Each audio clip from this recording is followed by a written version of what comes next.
Oh, the One Ring, that beautiful, beautiful adaptation of The Lord of the Rings into this wonderful role-playing game, thanks to Francesco Nepitello.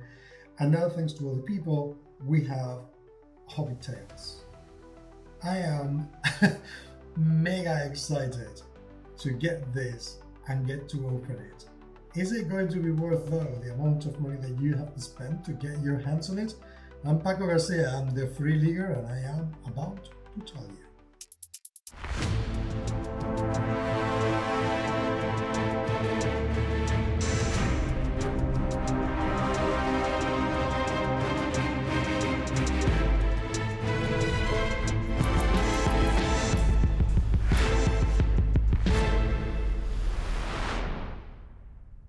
You know, for being hobbits, they're very adorable and they're very remarkable, considering that they're tiny little fancy, happy-go-lucky creatures, and they've managed to gain love in the consciousness of so many people is quite incredible. So getting this book is, I'm so looking forward to it. So Hobbit Tales. The cover is what you would expect. I bet that if the Shire was real, this is exactly the kind of scene that we would be seeing every single day. Idyllic, beautiful, peaceful, playful. You know, the kind of life that I reckon pretty much anybody would want to have. And this tree up here. The tree where Bilbo was waiting for Gandalf, or I would like to believe it is. So anyway, this is so gorgeous. This is so utterly, movingly gorgeous. In the back, the scene continues, and we get Hobbit Tales is a supplement with One Ring. Well, we already kind of know that, because it says the One Ring in here. So, a role-playing game offering all you need to experience the adventures hobbits get up to when they cannot avoid it. Explore the Shire with a thorough description of its 4 farthings and 5 exciting ready-to-play adventures. Fully playable, also taking on the roles of some hobbits whose descendants will go on to do extraordinary things, such as Primula and Rory Brandybuck, Paladin Took, and Bilbo Baggins himself. That is a tall order. We're talking about Bilbo. Note that the contents of these books were previously published in the original starter set for The Lord of the Rings. So, if you have the starter sets of The Lord of the Rings, well, maybe you don't need this. Or maybe you just want to have another beautiful book on your shelf. I do. Oh, this is so... I haven't opened it yet. I don't know what's inside. I'm genuinely so excited about it. Oh. You know how much I love a map. But this is so fitting. So gorgeously fitting. I don't know what to say. It just makes me happy to look at this. It just makes me happy.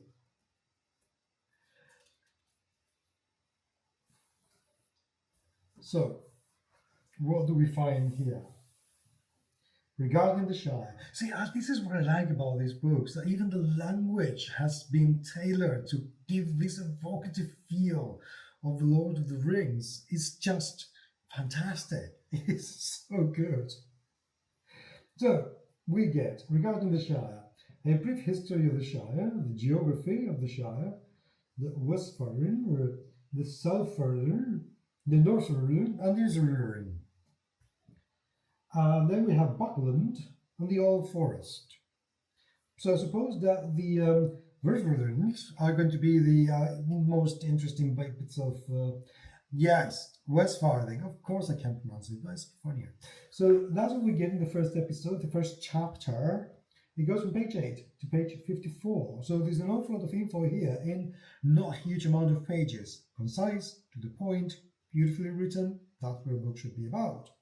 The conspiracy of the Red Book So this is going to be the adventure, and actually this goes from page 57 to page 85. Loads of info in here for an adventure. So expert treasure hunters, most excellent fireworks, the involuntary postman, and to soothe a savage beast. We get 4 little adventures in here. So 5. 1. A conspiracy was cracked. Expert treasure. So 1, 2, 3, 4, 5 little adventures. Okay, that makes it easier. Nice, quick little company like that. And then the pre-generated heroes. So we get Drogo. Let's take a look at them, shall we? Rather than just tell you. So there's Balin. Beautiful, beautiful letter. Inside, this gorgeous monochrome illustrations. I think that's such a massive, massive hit. Love that. I love this. I just want to be there. I just want to go there. And then back again. See what I did there? Anyway, sorry.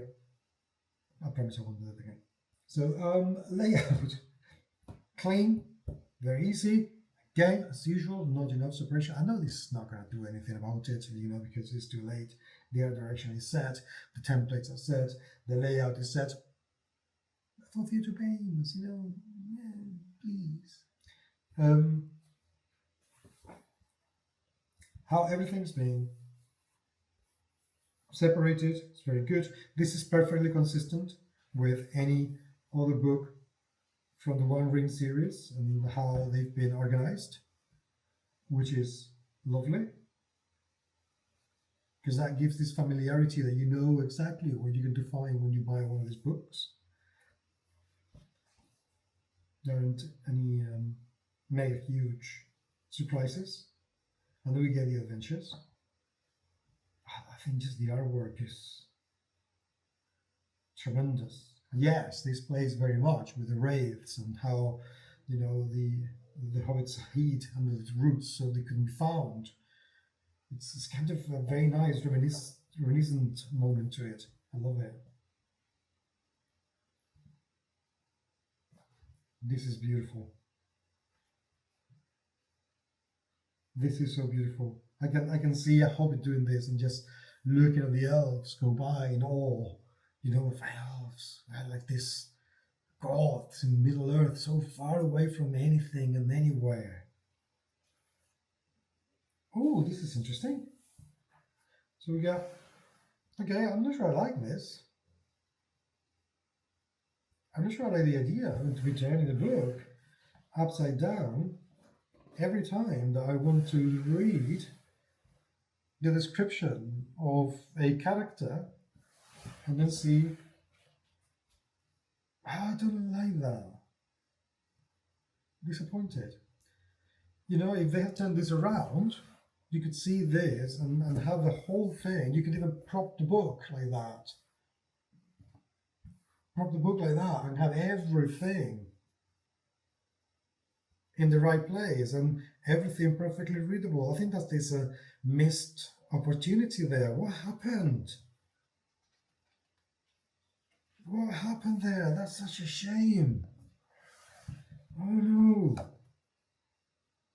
Considering how beautiful this is. I don't think this completely breaks the book, but it really makes it harder to use these characters in a practical way around the table. That's a pity. I can see this.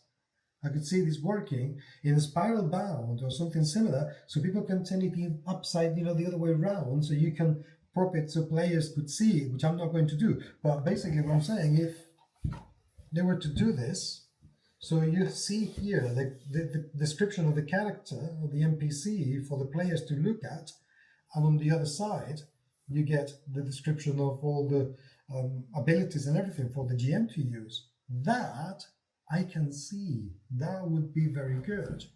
But like this, on the table, is not very practical. So I don't know what the thinking was. If you do, I would love to hear from you about this, because it's a real shame.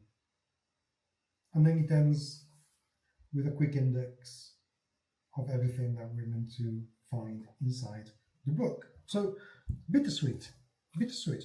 Absolutely beautiful artwork, lovely layout. It looks very interesting. It looks like it could really be something to enjoy reading if you don't have the original starter set.